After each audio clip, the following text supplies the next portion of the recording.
necropoli punica è la necropoli punica di Cagliari. Per chi non sapesse cosa vuol dire necropoli, è un cimitero precedente l'epoca cristiana.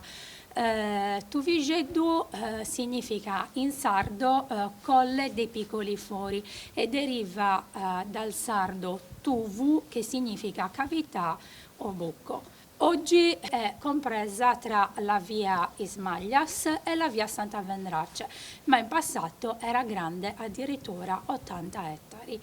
Seguitemi e andiamo a vedere le bellezze di questa necropoli.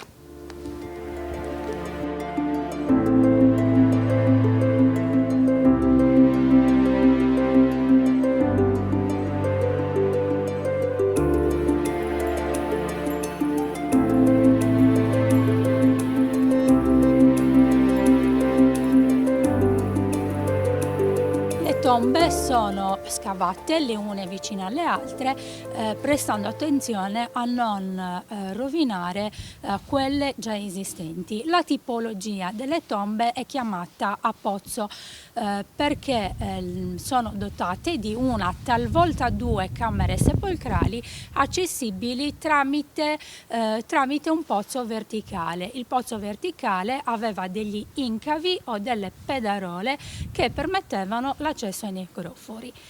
La camera aveva poi una nicchia squadrata dove veniva deposto il corredo funebre. Il corredo funebre era articolato con materiale di diverso tipo. C'erano gioielli, c'erano anfore, lacrimatoi, ma c'erano anche rasoi, statuine del dio Bes, che era una divinità punica, e poi c'erano anche uova di struzzo che i cartaginesi utilizzavano come soprammobile.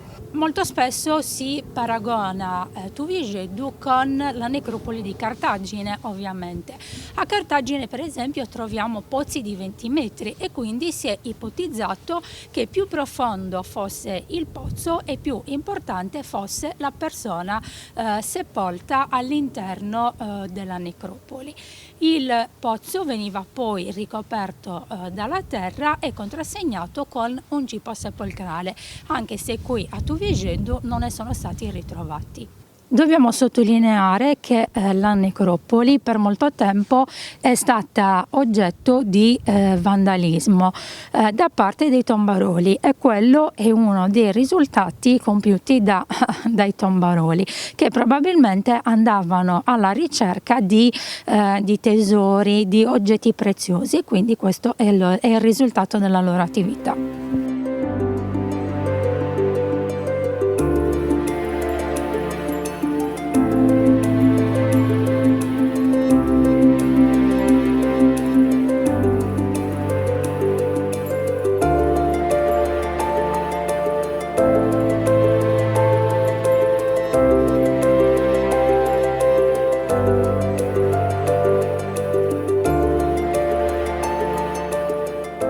Quella che vedete alle mie spalle è la cava romana. I romani arrivano dopo i cartaginesi nell'isola e si sostituiscono a loro nella dominazione della Sardegna. La parte centrale del colle è da loro utilizzata come cava di blocchi da costruzione.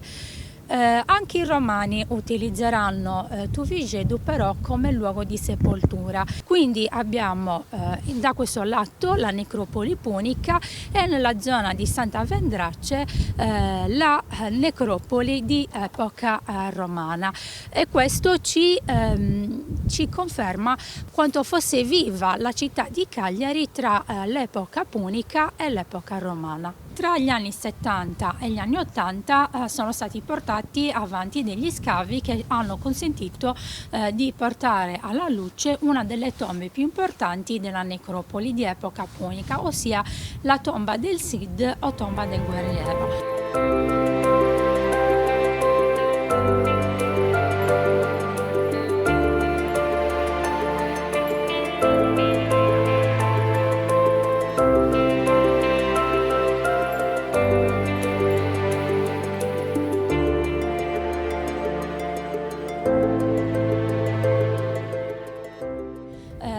tomba del Cid presenta una camera sepolcrale e 3 nicchie squadrate. In ogni nicchia c'è un bettile. Il bettile è la pietra sacra che stava a indicare la divinità.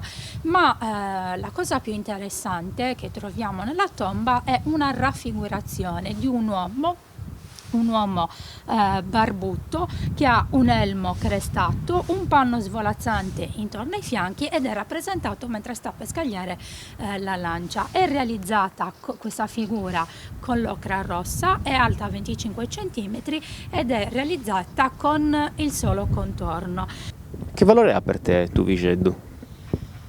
È importantissimo perché io ho imparato a fare la guida in questo sito e quindi ci sono particolarmente legata, anche se io ho conosciuto il sito da adulta. Io sono cresciuta a Cagliari, ho fatto gli studi a Cagliari, però non conoscevo il sito. Non conoscevo perché per lungo tempo il sito era chiuso e non era possibile visitarlo, ma ci sono ancora tante persone che sono cresciute nel quartiere di Santa Vendrace che fanno le visite guidate e che mi raccontano che venivano qui a giocare da bambini nonostante non fosse posto in sicurezza. Comunque sì, per me ha un grandissimo valore affettivo e ci tengo a farlo conoscere e a farlo apprezzare, anche se non è sempre apprezzato da tutti, non perché non si riconosca il valore storico archeologico, ma perché è un cimitero, quindi ha sempre un lato, non dico macabro, però un lato oscuro che hanno i cimiteri.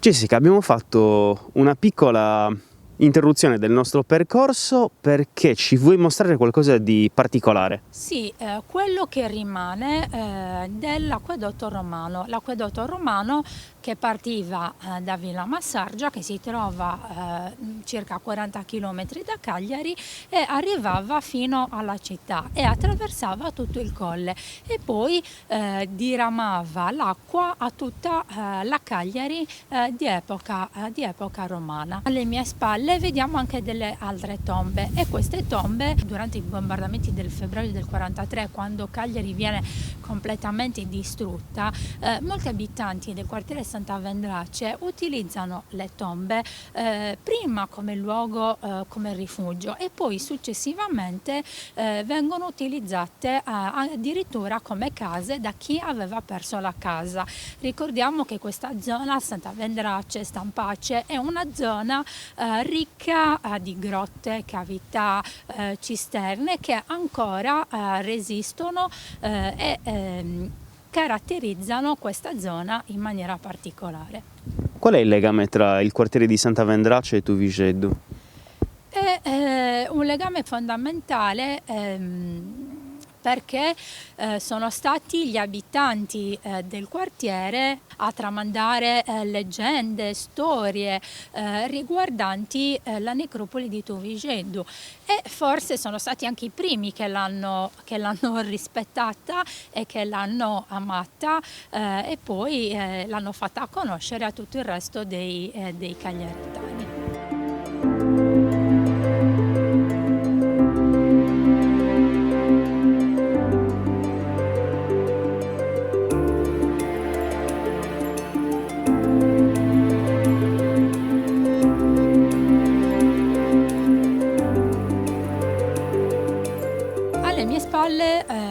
troviamo una tomba che presenta 2 pozzi affiancati. Ha una particolarità tanto da poter essere definita una tomba matrimoniale. Ci tengo comunque a sottolineare e a far vedere ancora una volta quanto la necropoli fosse vasta, quindi ci indicano la grandezza della città in epoca punica. Alle nostre spalle, forse non si vede, troviamo la laguna di Sant'Agilla, non Stagno di Sant'Agilla. Noi cagliaritani ce lo dimentichiamo, e dimentichiamo soprattutto che Cagliari è una città lagunare, perché Fenici, Cartaginesi, quando sono arrivati in Sardegna, hanno dato vita al primo nucleo di Cagliari proprio partendo dalla laguna di Sant'Agilla. Solo successivamente la città si è spostata dove la conosciamo noi oggi, soprattutto in epoca romana. I cagliaritani sono tornati nella laguna di Sant'Agilla in epoca medievale per fuggire dalle incursioni saracene, e hanno dato vita lì alla capitale giudicale, il giudicato di Cagliari, che poi è stato il primo giudicato a cessare, distrutto nel 1258-1259 dai Pisani che nel frattempo avevano già dato vita al quartiere di Castello nel 1217, e dal quartiere di Castello nasce quella che è oggi la città di Cagliari, la città moderna. Jessica, il nostro tour volge al termine, ma non prima di una domanda. Tu che vivi questo luogo, lo mostri ai turisti e ai curiosi, cosa pensi del suo recupero? Quanto è stato importante e cosa si può fare di più per far capire alle persone l'importanza di certi luoghi?